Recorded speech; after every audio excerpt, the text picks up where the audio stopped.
Hello everyone. आज के इस वीडियो लेक्चर में हम जो क्लास 6 की यहाँ पे एनसीईआरटी की बुक है साइंस की, उसको स्टार्ट करने जा रहे हैं। काफ़ी सारे कॉम्पिटिटिव एग्ज़ाम में जो बेसिक साइंस है उसका जो रोल है वो बहुत इम्पोर्टेंट है। अगर आप कोई कॉम्पिटिटिव एग्ज़ाम की अगर तैयारी कर रहे हैं तो आपके लिए एक बेसिक अंडरस्टैंडिंग होना बहुत ज़रूरी है। यहाँ पे साइंस की बड़े से बड़ा एग्ज़ाम जैसे आईएएस का एग्ज़ाम है, उसमें भी साइंस से रिलेटेड क्वेश्चंस एनसीईआरटी से पूछे जाते हैं। इसके साथ ही छोटे से छोटा एग्ज़ाम जो यहाँ पे स्टेट गवर्नमेंट्स के द्वारा करवाया जाता है कंडक्ट, उनमें भी बेसिक साइंस उतनी ही इम्पोर्टेंट है। इसलिए हम ये साइंस का कोर्स स्टार्ट कर रहे हैं और इसमें हम 6th से 10th क्लास तक की जो एनसीईआरटी है साइंस की, उनको कंप्लीट करेंगे। आरपीएससी के द्वारा भी अभी आने वाले दिनों में रीट की जो एग्ज़ाम है वो कंडक्ट करवाई जाएगी। रीट लेवल 2 के जो स्टूडेंट्स हैं उनके लिए साइंस काफ़ी इम्पोर्टेंट है। यहाँ पे डायरेक्ट क्वेश्चन पूछे जाते हैं साइंस के। इसके साथ ही आप जो राजस्थान गवर्नमेंट की जो बुक्स हैं उनको भी पढ़ सकते हैं, लेकिन एनसीईआरटीज़ की बुक भी काफ़ी बेटर ऑप्शन है। यहाँ पे इनसे जो सिलेबस है वो पूरा कवर होता है। इसके साथ ही जो स्टूडेंट सीटेट वगैरह की तैयारी करते हैं या फिर अदर जो भी कंपटीशन एग्ज़ाम्स हैं जैसे कि एसएससी सीजीएल वगैरह सीपीओ एसआई, उनके लिए ये उतना ही इम्पोर्टेंट है। आज हम स्टार्ट करेंगे 6th क्लास की एनसीईआरटी। 6th क्लास की एनसीईआरटी है, इसका जो विषय सूची है यानी इंडेक्स है उसको हम देखेंगे। इसमें 16 चैप्टर्स दिए गए हैं और फर्स्ट चैप्टर है भोजन के बारे में। ये बुक जो है ये 6th क्लास के बच्चों को ध्यान में रख के डिज़ाइन की गई है। उनमें बेसिक अंडरस्टैंडिंग को डेवलप करना यहाँ पे एम है। एंड इसके बाद भोजन के घटक, फिर आगे यहाँ पे 16 चैप्टर्स दिए गए हैं। हम इनको डिस्कस करेंगे। हमारे आज के वीडियो लेक्चर में हम चैप्टर फर्स्ट से स्टार्ट करेंगे। चैप्टर फर्स्ट है भोजन कहाँ से आता है। 6th क्लास के बच्चों को यहाँ पे एक जो ढांचा है वो प्रिपेयर करने की कोशिश की गई है उनके मन में, कि जो भोजन रोज़ किया जाता है वो हमें कहाँ कहाँ से प्राप्त होता है, उसके कौन कौन से सोर्स हैं। एग्ज़ाम के पॉइंट ऑफ व्यू से ये बिल्कुल इम्पोर्टेंट नहीं है, लेकिन जब अगर आप टीचर बन जाते हैं तो इन फ्यूचर आपको ये स्टूडेंट्स को समझाने के लिए ये जो एक्टिविटीज़ दी गई हैं ये सब काम आएंगी। लेकिन हमारा फ़िलहाल यहाँ पे पर्पज़ है एग्ज़ाम के पॉइंट ऑफ व्यू से इसको कंप्लीट करना। यहाँ पे नॉर्मल सी कुछ बातें पूछी गई हैं जो एग्ज़ाम के पर्पज़ से बिल्कुल इम्पोर्टेंट नहीं है। जैसे ही एग्ज़ाम के पर्पज़ से हमें कुछ इम्पोर्टेंट दिखेगा हम उसको डिस्कस करेंगे। यहाँ पे कुछ एक्टिविटीज़ दी गई हैं। बच्चों से यहाँ पे लिस्ट पूछी गई है कि पूरे दिन में उनके द्वारा क्या खाया पिया जाता है, ताकि उनको बताया जा सके कि जो कुछ यहाँ पे जो प्रोडक्ट्स हैं वो प्लांट से प्राप्त होते हैं और कुछ जो प्रोडक्ट्स हैं वो हमें जंतुओं से प्राप्त होते हैं, जैसे दूध दही वगैरह। अब हम देखेंगे यहाँ पे कि बताया गया है कि जो कुछ भी यहाँ पे भोजन हम प्रिपेयर करते हैं तो उसके लिए हमें कई सारे पदार्थों की आवश्यकता होती है। एक मेन पर्पज इसका यहाँ यही है कि बच्चों को ये समझा पाना कि काफ़ी सारे जो संघटक हैं वो होते हैं और हम कोई भी भोजन प्रिपेयर करते हैं तो उसके लिए हमें यहाँ पे काफ़ी सारे पदार्थों की आवश्यकता होती है, संघटकों की आवश्यकता होती है और ये हम अलग अलग तरीके से प्राप्त कर सकते हैं। कई हमें प्लांट से प्राप्त होते हैं, कई जंतुओं से। नेक्स्ट दिया है कि एक और लिस्ट बनाने की बात की गई है यहाँ पे। एग्ज़ाम के पर्पज़ से इम्पोर्टेंट नहीं है। इसके बाद बताया गया है खाद्य सामग्री और उनके स्रोत।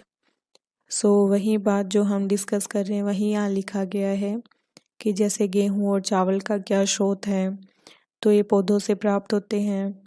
और यहाँ पे जो दूध अंडा वगैरह हैं ये जंतुओं से प्राप्त होते हैं। ये सब काफ़ी नॉर्मल सी नॉलेज है। इसके बाद हम देखेंगे कि जैसे इडली है, इडली के लिए चावल, उड़द की दाल, नमक और वाटर की आवश्यकता होती है। तो यहाँ जैसे चावल है वो पौधे से प्राप्त होता है, इसी तरीके से जो दाल है वो भी यहाँ पे दलहनी जो पौधे हैं उनसे प्राप्त होती है। बच्चों को इस तरीके से बताना ये पर्पज है कि हमें जो भी हम खाद्य सामग्री यूज़ करते हैं उसके लिए हमें जो संगठक हैं वो कौन कौन से यूज़ करते हैं और वो कहाँ कहाँ से हमें प्राप्त होते हैं। नेक्स्ट हम आगे देखेंगे कि भोजन के रूप में पौधे के भाग और जंतु उत्पाद। पौधे हैं वो हमारे भोजन का एक मुख्य स्रोत हैं। पौधे के काफ़ी सारे पार्ट्स को हम खाने में यूज़ लेते हैं कि कुछ जो पौधे हैं उनकी जो पत्तियां हैं उनको हम यूज़ करते हैं, जैसे पालक वगैरह। इसके साथ ही कुछ जो पौधे हैं उनके फलों को हम भोजन के रूप में यूज़ करते हैं। तो काफ़ी सारे जो फ्रूट्स हैं वो इसका एग्जाम्पल हैं। और कई जो प्लांट्स हैं उनकी जड़ को हम यूज़ करते हैं। और किन्हीं प्लांट्स के जो स्टेम है, तना, उसको यूज़ करते हैं हम। और कई बार जो फ्लावर्स हैं उनको भी भोजन के रूप में उपयोग में लिया जाता है। इसके साथ ही यहाँ बताया गया है कि जो पौधे हैं उसके 2 या 2 से अधिक भाग भी यहाँ पे खाने योग्य यूज किए जाते हैं। जैसे सरसों का पौधा सबने देखा होगा। पंजाब में जो फेमस है सरसों का साग, यानी सरसों की जो पत्तियां हैं उनसे सरसों का साग बनाया जाता है। और जो मस्टर्ड ऑयल है यानी सरसों का जो तेल है वो भी काफ़ी फेमस है। सरसों का जो बीज है उससे हमें मस्टर्ड ऑयल प्राप्त होता है। बच्चों में एक सोच उत्पन्न करने के लिए यहाँ पे ये पर्पज है। यहाँ पे प्लांट्स के पार्ट्स बताए गए हैं कि ये प्लांट्स होते हैं और इनको खाने के रूप में काम में लिया जाता है।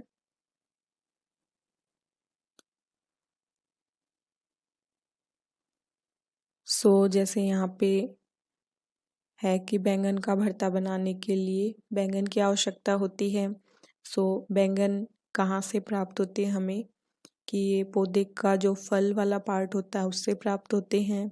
और मिर्च मसाले हैं हमें वो अलग अलग पौधों के पार्ट से प्राप्त होते हैं। जो तेल है मूंगफली, सरसों या सोयाबीन, तो ये हमें बीज से प्राप्त होता है। जो 6th क्लास के बच्चे होते हैं उनमें यहाँ पे डेवलप करने की कोशिश की जाती है इन NCERTs के थ्रू एक क्रिएटिव सोच। इसके बाद यहाँ पे स्प्राउट्स बनाना बताया गया है। आप सभी ने कभी ना कभी तो स्प्राउट्स बनाए ही होंगे। इस तरीके से बताने की कोशिश की गई है कि जो अंकुरित होते हैं स्प्राउट्स उनको भी अंकुरित करके खाने में काम में ले सकते हैं। इसके बाद है कि मधुमक्खियां हैं ये फूलों से मकरंद इकट्ठा करती हैं और जो शहद है वो हमें प्राप्त होता है इससे। और फिर हम देखेंगे यहाँ पे दिया गया है कि जंतु क्या खाते हैं। आगे बताया गया है कि शाकाहारी, मांसाहारी और सर्वाहारी जंतुओं के बारे में। जो सिर्फ प्लांट्स और प्लांट्स से जो प्रोड्यूस उत्पाद होते हैं उनको खाते हैं वो शाकाहारी कहलाते हैं। और जो दूसरे प्राणियों को खाते हैं वो मांसाहारी कहलाते हैं। एंड जो दोनों को खाते हैं वो सर्वाहारी कहलाते हैं।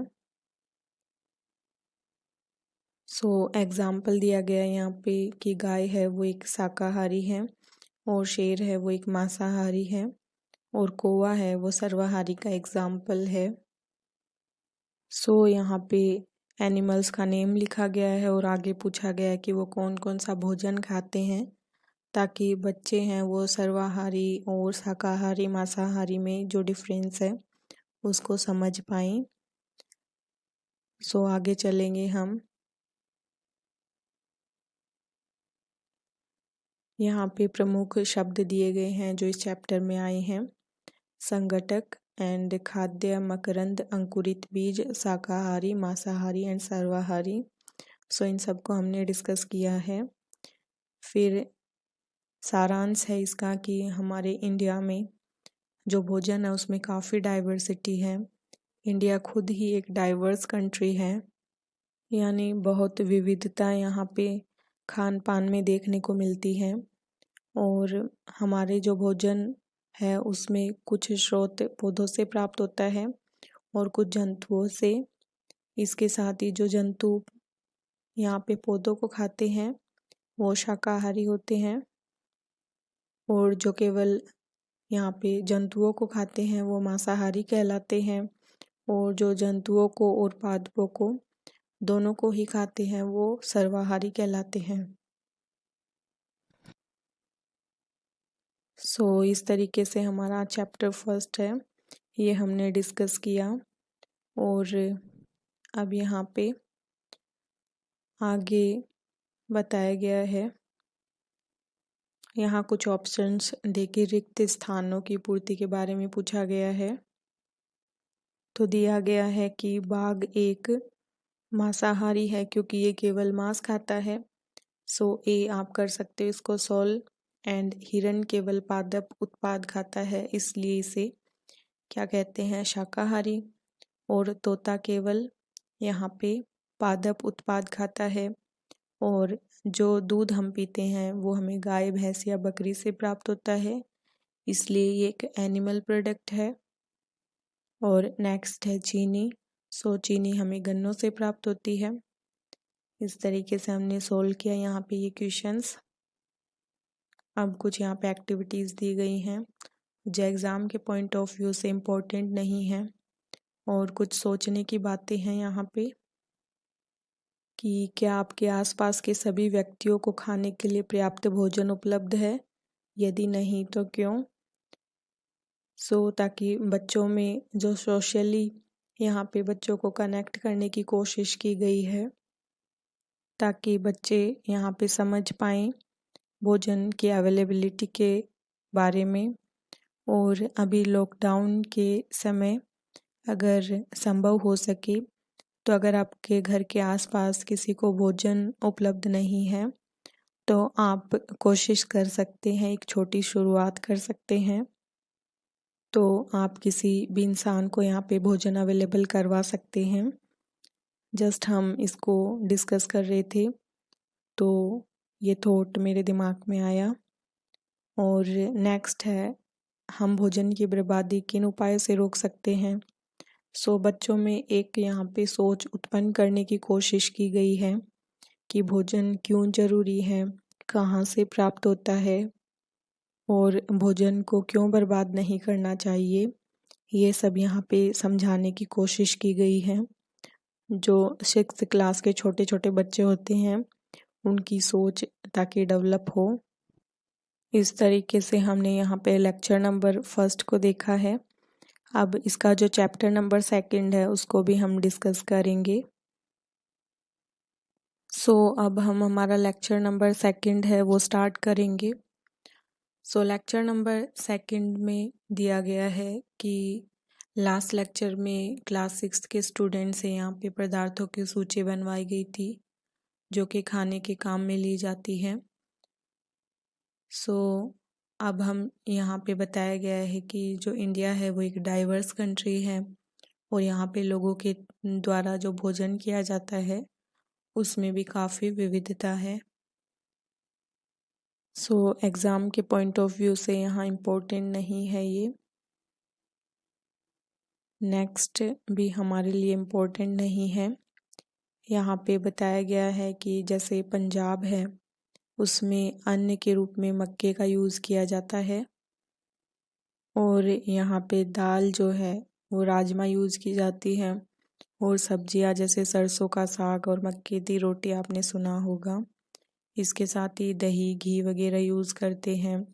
और जैसे आंध्र प्रदेश है, यहाँ पे चावल को यूज़ करते हैं और अरहर की दाल या रसम यूज़ किया जाता है। और कुंदरू की सब्ज़ी यहाँ फेमस है। और मट्ठा घी अचार इसको यूज़ करते हैं। इस तरीके से बताने की कोशिश की गई है कि खाने में कितनी डाइवर्सिटी है, यानी अलग अलग जो स्टेट्स हैं उनका यहाँ पे जो खाना है वो कितनी विविधता लिए हुए है। इन सब का पर्पज बस बच्चों में यहाँ पे सोचने समझने की जो क्षमता है वो विकसित करना है। अब हम नेक्स्ट देखेंगे विभिन्न प्रकार के खाद्य पदार्थों में क्या होता है।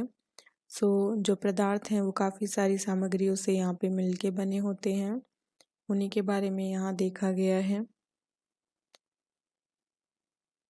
जो ये पदार्थ हैं इनमें हमारे शरीर के लिए काफ़ी आवश्यक इम्पोर्टेंट घटक होते हैं और इन घटकों को पोषक पदार्थ कहते हैं। तो पोषक पदार्थ हैं कार्बोहाइड्रेट, प्रोटीन, वसा एंड विटामिन्स और खनिज लवण। और इसके अलावा जो नुकसान्स हैं, फाइबर्स हैं वो और वाटर, ये ज़रूरी हैं। 6th क्लास के बच्चों के लिए यहाँ बताने की कोशिश की गई है कि सभी खाद्य पदार्थों में क्या ये पोषक उपलब्ध होते हैं या नहीं, ताकि जो एक संतुलित भोजन का कॉन्सेप्ट है इसको आगे समझाया जा सके। यहाँ पे जो कार्बोहाइड्रेट, प्रोटीन और वसा ये किसी भोजन में अवेलेबल है या नहीं, इसके लिए कुछ परीक्षण बताए गए हैं। ये हमारे एग्ज़ाम के पॉइंट ऑफ व्यू से इम्पोर्टेंट हैं। यहाँ पे जैसे आयोडीन, कॉपर सल्फेट और कास्टिक सोडा, इनके यहाँ पे सॉल्यूशन बनाए जाएंगे और इनसे हम पता लगाएंगे कि किस में कार्बोहाइड्रेट अवेलेबल है या जो स्टार्च है वो किस में अवेलेबल है।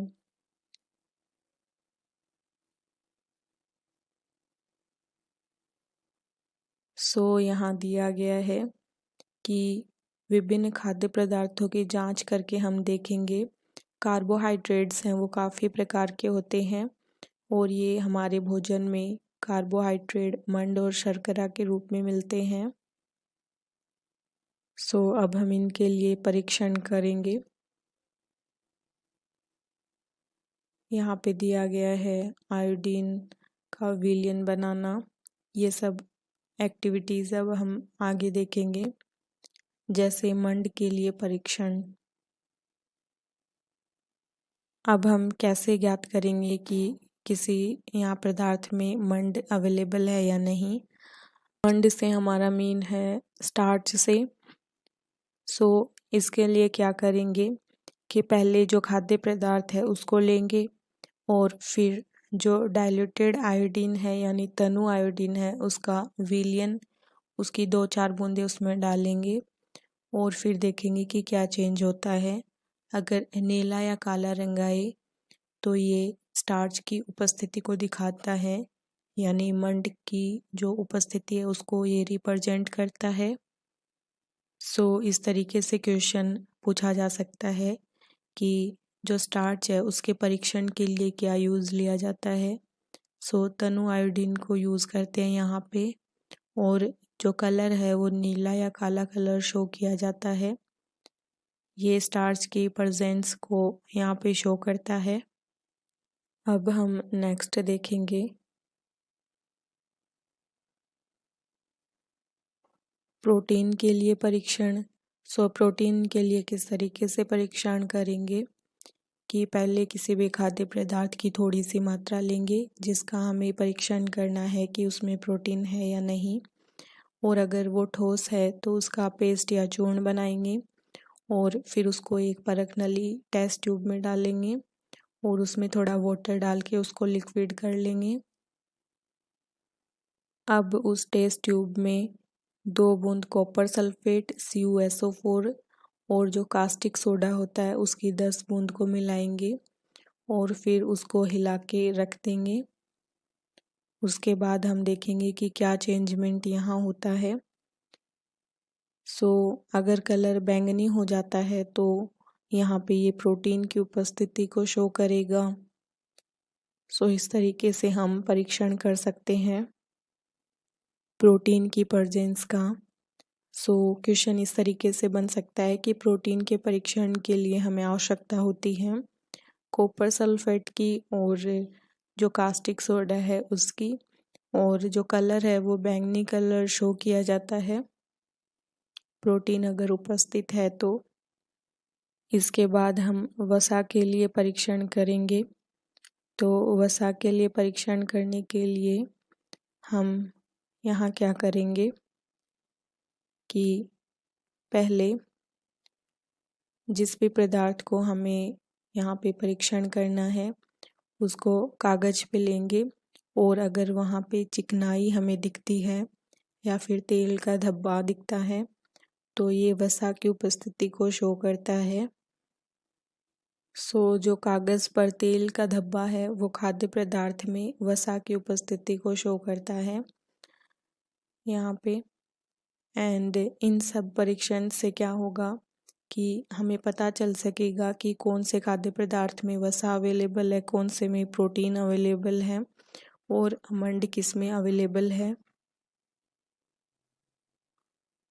इस तरीके से हम देखेंगे कि किसी पदार्थ में एक से ज़्यादा पोषक तत्व भी अवेलेबल हैं या नहीं।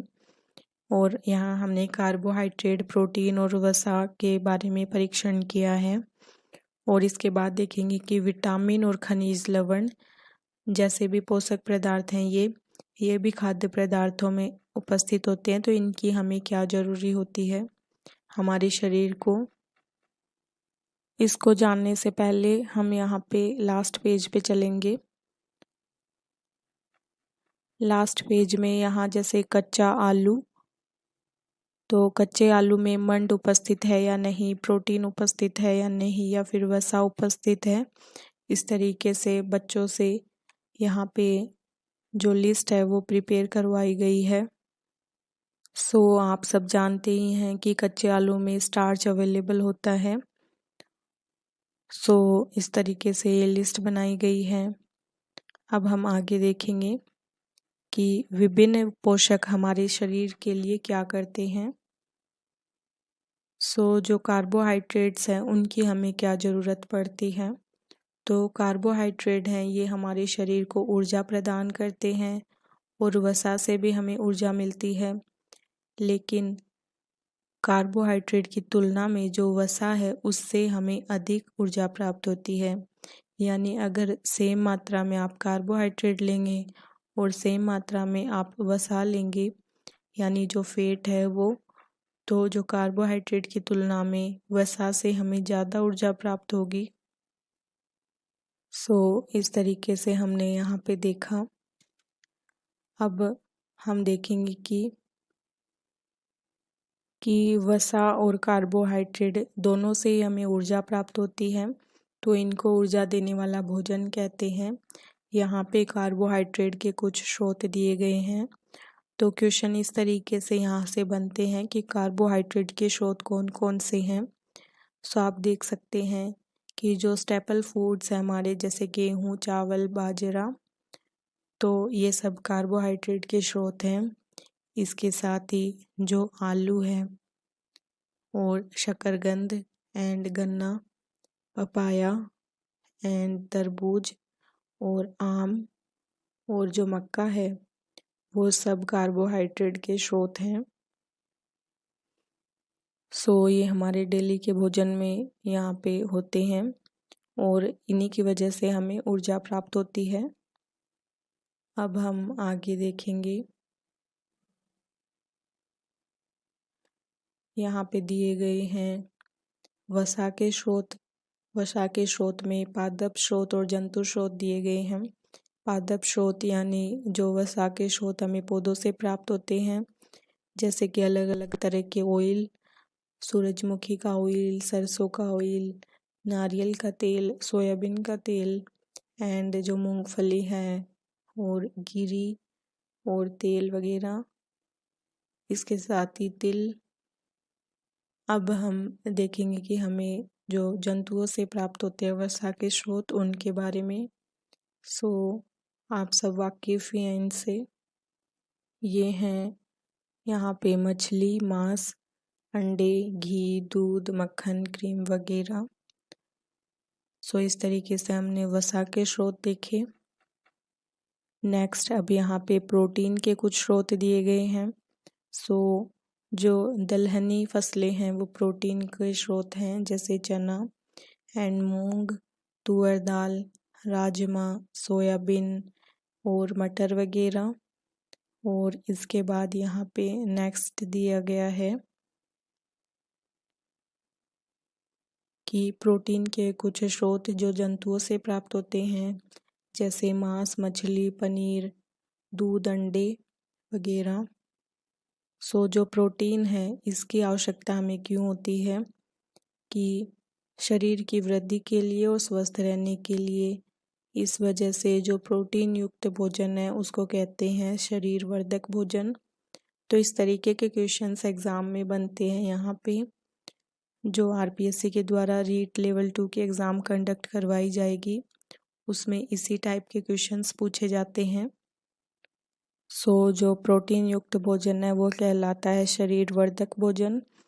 और इसके बाद बताया गया है कि विटामिन्स के बारे में, कि विटामिन से हमें किस तरीके से यहाँ पे बेनिफिट होता है। कि विटामिन है वो रोगों से हमारी रक्षा करते हैं। विटामिन हमारी आँख, अस्थियों, दांत और मसूड़ों को स्वस्थ रखने में सहायता प्रदान करते हैं। और आप सभी जानते हैं कि इस वक्त यहाँ पे कोरोना फैला हुआ है पूरे विश्व में। सो इम्यून सिस्टम की बात की जाती है और इसके लिए सिट्रस फ्रूट्स की बात की जाती है। सो सिट्रस फ्रूट से हमें विटामिन सी प्राप्त होता है, जिससे हमारा जो इम्यून सिस्टम है वो स्ट्रॉन्ग बनता है। सो इस तरीके से विटामिन्स ज़रूरी हैं। यहाँ पे विटामिन्स के टाइप दिए गए हैं, जैसे vitamin A, B, C, D, E and K. और विटामिन्स का एक समूह होता है जिसको विटामिन बी कॉम्प्लेक्स कहते हैं।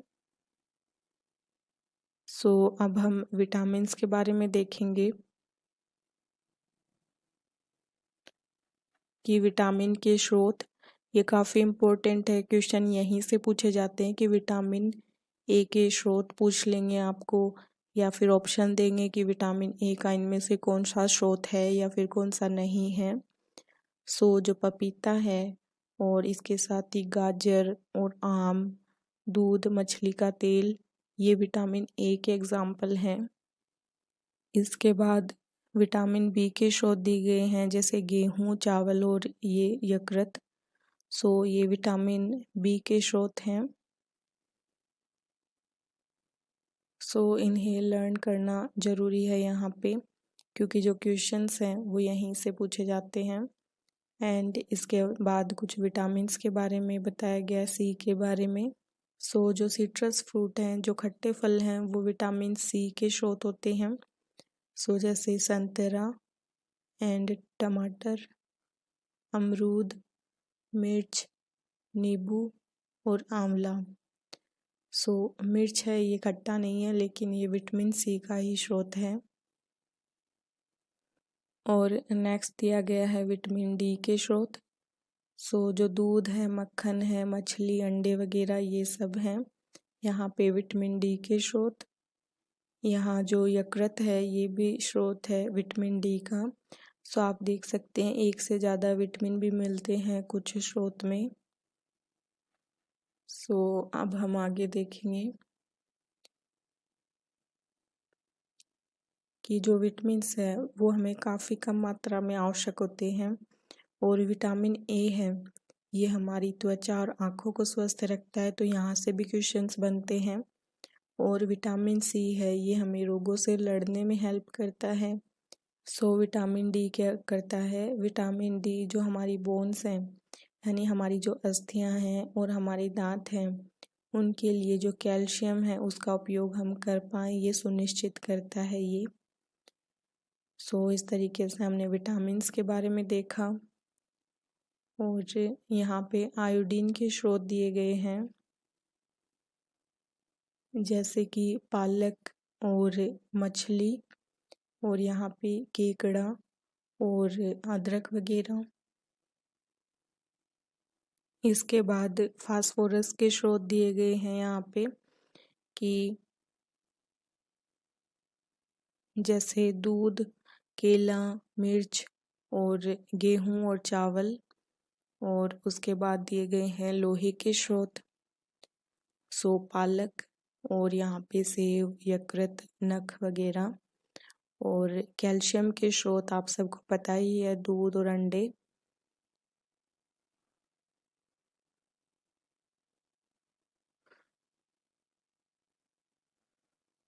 इस तरीके से हमने यहाँ पे स्रोत देखे हैं खनिज लवणों के। और आगे दिया है कि हमारा शरीर जो है वो सूरज की उपस्थिति में विटामिन डी बनाता है, और अगर लोगों को सूरज की जो लाइट है वो प्रॉपर नहीं मिल पाए तो विटामिन डी की कमी हो जाती है।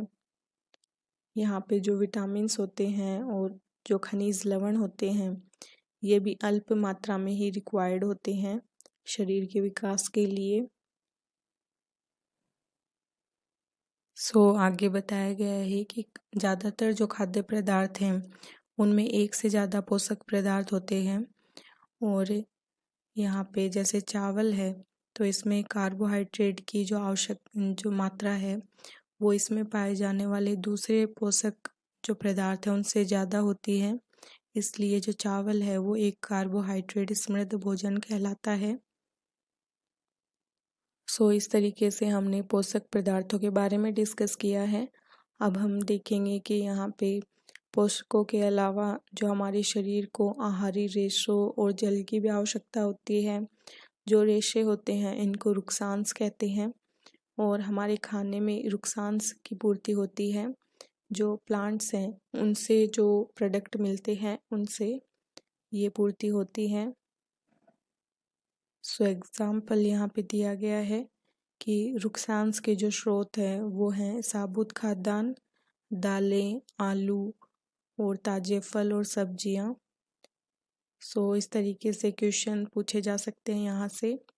जो रुक्सांस हैं उनका क्या रोल है यहाँ पे, कि ये हमारे शरीर को कोई पोषक प्रदान नहीं करते, लेकिन ये हमारे भोजन के आवश्यक अवयव हैं और उसका भोजन का आयतन बढ़ा देते हैं ये। रुक्सांस क्या हेल्प करते हैं हमारी, ये बिना पचे भोजन को बाहर निकालने में हमारी हेल्प करते हैं। इस तरीके से हमने देखा यहाँ पे। जो वाटर है वो हमारे भोजन में उपस्थित पोषकों को अवशोषित करने में हेल्प करता है हमारी, और इसके साथ ही जो अपशिष्ट पदार्थ है हमारे शरीर से उनको बाहर निकालने में हेल्प करता है। हम वाटर को यहाँ डायरेक्ट पीते हैं, इसके साथ ही दूध और चाय में भी कुछ फॉर्म में यहाँ पे लिक्विड फॉर्म में वाटर हम लेते हैं। यहाँ पे बताया गया है। और अब पूछा गया है कि कौन कौन से जो स्रोत हैं वो हमारे शरीर को जल प्रदान करते हैं। 6th क्लास के बच्चों के हिसाब से यहाँ पे ये पूछा गया है। इम्पोर्टेंट नहीं है ये हमारे लिए। नेक्स्ट कॉन्सेप्ट है संतुलित आहार। संतुलित आहार से क्या मीन है यहाँ पे, कि पूरे दिन में हम जो भी कुछ खाते हैं वो आहार कहलाता है, और हमारे शरीर की जो ग्रोथ है वो अच्छे से हो, हमारा जो हेल्थ है और इम्यून सिस्टम वो सब सही रहे। इसके लिए ज़रूरी है कि जो पोषक तत्व हमने यहाँ पे डिस्कस किए हैं वो हमें हमारे आवश्यकता अनुसार अवेलेबल हों, यानी ना तो आवश्यकता से अधिक हम उन्हें लें और ना ही कम।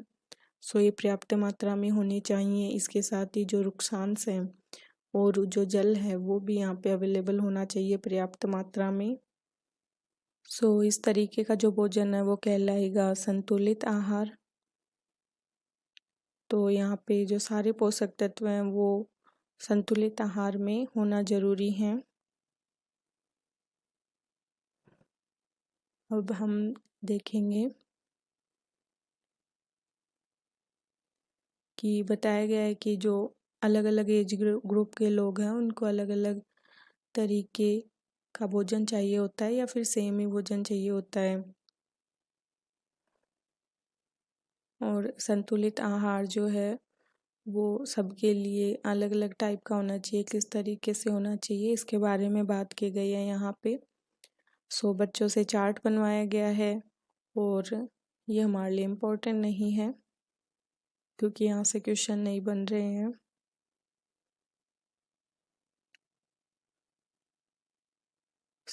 यहाँ बताया गया है कि छिलका उतार कर सब्जी और फलों को धोने पे उनमें कई बार कुछ विटामिन्स है वो नष्ट हो जाते हैं और सब्जी और फलों की त्वचा में भी विटामिन और खनिज लवण मिलते हैं। और अगर आप चावल और दालों को बार बार धोएंगे तो विटामिन और जो खनिज लवण हैं वो कम हो सकते हैं क्योंकि वो धोने से अलग हो जाएंगे। ज़रूरत से ज़्यादा इनको नहीं धोना चाहिए। अब हम नेक्स्ट चलेंगे।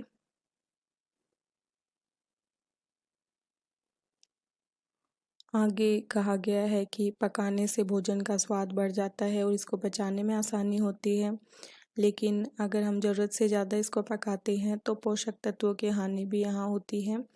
और भोजन पकाने में अगर अधिक जल का यूज़ करें और उसको फेंक दें तो काफ़ी सारे प्रोटीन और खनिज लवणों की हानि होती है। यहाँ पे जो विटामिन सी है वो ज़्यादा हीट से नष्ट हो जाता है, इसलिए ज़रूरी है कि हमारे आहार में जो फल और सब्जी हैं वो बॉइल्ड या फिर कच्ची रखें हम।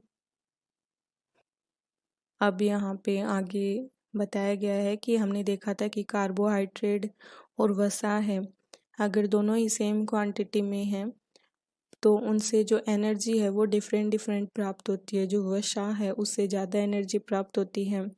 तो आगे दिया गया है कि बुद्धों ने सोचा कि हर वक्त वसायुक्त खाना ही सर्वोत्तम भोजन है। क्या ये सही है? तो इस तरीके से थोड़ा एंटरटेनमेंट के थ्रू 6th क्लास के ये बच्चों को समझाने की कोशिश की गई है कि जो कार्बोहाइड्रेट युक्त भोजन की अपेक्षा वसायुक्त भोजन करना सही है या नहीं। अगर ये सही नहीं है तो क्यों सही नहीं है। इसके बारे में हम देखेंगे कि यहाँ पे जो वसायुक्त भोजन है ये खाना क्यों सही नहीं है हमारे लिए, क्योंकि वसा की जो अधिक मात्रा है वो मोटापे का कारण बनती है। अब हम देखेंगे कि किसी पर्टिकुलर जो पोषक तत्व है उसकी कमी से कौन से रोग हो जाते हैं। यानी संतुलित आहार अगर नहीं कर पा रहे हैं लोग तो उनमें कौन कौन से जो रोग हैं वो होने के चांसेस बढ़ जाते हैं, उनके बारे में देखेंगे।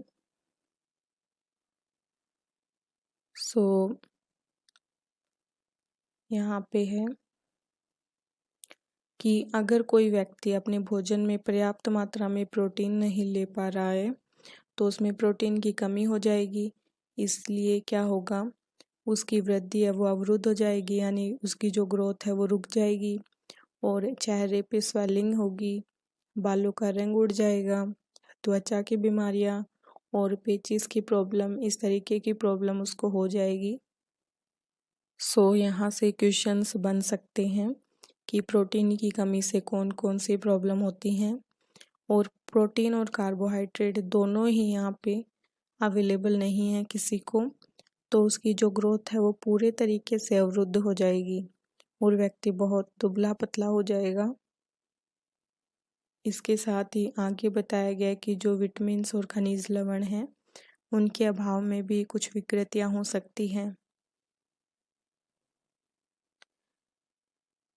हम यहाँ देखेंगे कि जो विटामिन ए है उसकी कमी से यहाँ पे क्षीणता यानी जो रतौंधी रोग है वो हो जाता है। क्षीणता दृष्टिहीनता, जिसके लक्षण क्या हैं कि कमजोर दृष्टि, अंधेरे में कम दिखाई देता है और कभी कभी पूरी तरीके से दिखाई देना बंद हो जाता है। अंधेरे से हमारा मीन है यहाँ पे शाम के वक्त कम दिखाई देता है इस रोग में। ये यहाँ पे एग्ज़ाम के पॉइंट ऑफ व्यू से काफ़ी इम्पोर्टेंट पॉइंट्स हम डिस्कस कर रहे हैं। फिर है विटामिन B1, इससे बेरी-बेरी रोग होता है और इसके लक्षण हैं कि यहाँ पे जो दुर्बल पेशियाँ और काम करने में ऊर्जा की कमी महसूस होती है। और विटामिन C की वजह से स्कर्वी रोग हो जाता है कमी से। मसूड़ों में खून निकलने की प्रॉब्लम, घाव होने पे उसको भरने में ज़्यादा समय लगता है। इस तरीके से हम देखा विटामिन C। और अब हम देखेंगे कि विटामिन D की वजह से, विटामिन D की वजह से जो रिकेट्स रोग है वो हो जाता है। इसमें अस्थियां मुलायम होकर मुड़ जाती हैं। और कैल्शियम की कमी से क्या होता है, कैल्शियम की कमी से जो हमारी बोन्स होती हैं और जो दांत हैं उनको नुकसान पहुंचता है। ये कमज़ोर हो जाते हैं कैल्शियम की कमी से। इसके बाद है आयोडीन। आयोडीन की कमी से घेंगा या गोइटर रोग हो जाता है। इसमें गर्दन की ग्रंथि फूल जाती है और बच्चों में मानसिक विकलांगता देखने को मिलती है। इस तरीके से ये काफ़ी इम्पोर्टेंट है यहाँ एग्ज़ाम के पर्सपेक्टिव से। इनको मगअप कर सकते हैं आप।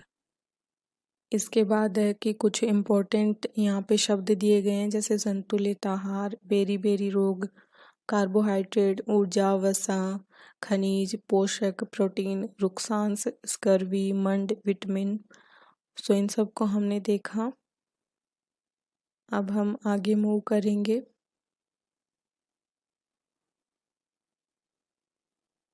और आगे दिया गया है कि लोहे की वजह से अरक्तता की प्रॉब्लम होती है, यानी एनीमिया की प्रॉब्लम हो जाती है, जिससे कमजोरी महसूस होती है।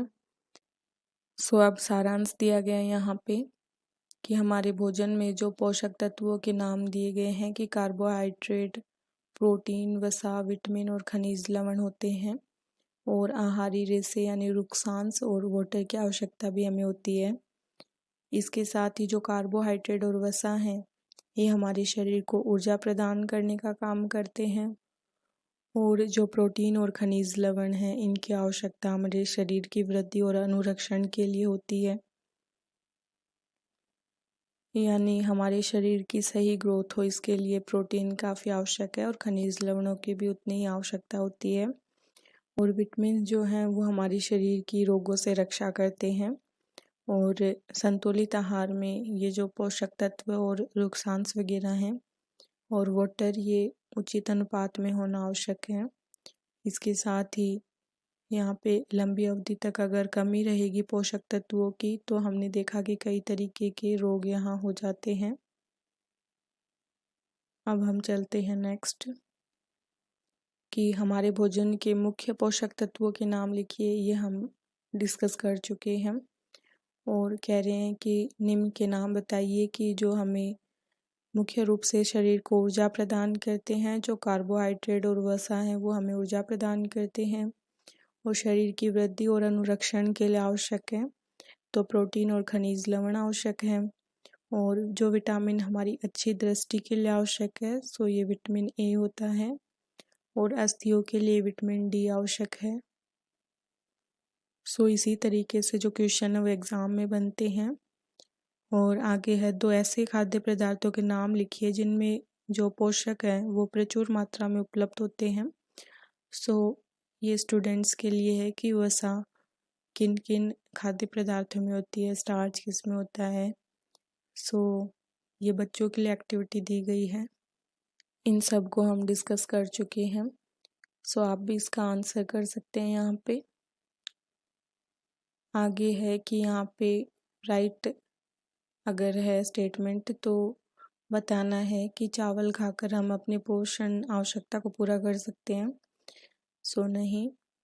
एंड उसके बाद है कि संतुलित आहार खाकर अभावजन्य रोगों की रोकथाम की जा सकती है। यस। नेक्स्ट है कि शरीर के लिए संतुलित आहार में नाना प्रकार के खाद्य पदार्थ होने चाहिए। नहीं, नाना प्रकार के खाद्य होने की आवश्यकता नहीं है यहाँ पे, लेकिन जो पोषक पदार्थ हैं वो उचित मात्रा में होनी चाहिए।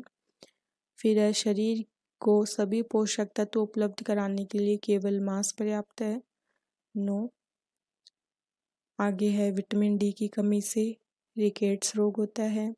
बेरी किससे होता है? विटामिन B1 से। और विटामिन सी के अभाव से स्कर्वी। और विटामिन ए के अभाव से रतौंधी। इस तरीके से हमने क्वेश्चन आंसर भी डिस्कस किए हैं। और आगे यहाँ पे कुछ बच्चों के लिए एक्टिविटी दी गई है 6th क्लास के बच्चों के लिए। इस तरीके से हमने इस लेक्चर में चैप्टर 1 और चैप्टर 2 को डिस्कस किया है क्लास 6th का। हमने देखा कि किस तरीके से एग्ज़ाम में यहाँ क्वेश्चन पूछे जाएंगे। Thank you so much, have a nice day.